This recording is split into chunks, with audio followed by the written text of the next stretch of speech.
நட்புக்காக cameo அப்பியரன்ஸ்ல நடிச்ச Tamil actors தளபதி விஜய் அவர்கள் பிரபுதேவா அவர்கள் இயக்கிய சிறுத்தை படத்தின் ரீமேக்கான ரவுடி ராத்தோர் அப்படிங்கிற படத்துல ஜிந்தா ஜிந்தான்னு ஒரு சாங் வந்திருக்கும். அந்த சாங்ல பிரபுதேவா அவர்களின் நட்புக்காக அவர் ஒரு சீன்ல டான்ஸ் ஆற மாதிரி நடிச்சிருந்திருப்பாரு.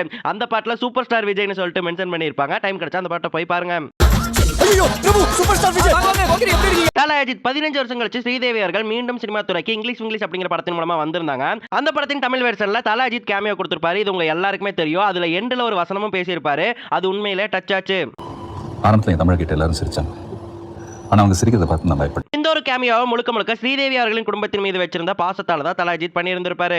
சூர்யா இந்தியாவின் மிகச்சிறந்த விஞ்ஞானிகளில் ஒருவரான நம்பி நாராயணர் பேஸ் பண்ணி எடுக்கப்பட்ட ராக்கெட்ரி தி நம்பி எஃபெக்ட் படத்துல ஒரு கேமியோ ரோல சூர்யா அவர்கள் பண்ணியிருப்பாரு. அதுல நம்பி நாராயணனை இன்டர்வியூ எடுக்கிற மாதிரி அந்த ரோல சூர்யா அவர்கள் நடிச்சிருப்பாரு. இது மட்டும் கிடையாது, நல்ல படம்னு தெரிஞ்சாலே அதுல கேமியோ அப்பியரன்ஸ் கொடுக்கக்கூடிய வழக்கத்தை சூர்யா அவர்கள் வச்சிருக்காரு. இது சுய விளம்பரத்துக்காக செய்யறது இல்ல. இத பார்த்து இன்னும் 10 பேர் இதே மாதிரி நாமும் செய்யலாமே முன் வந்தா நமக்கு நல்லது தானே.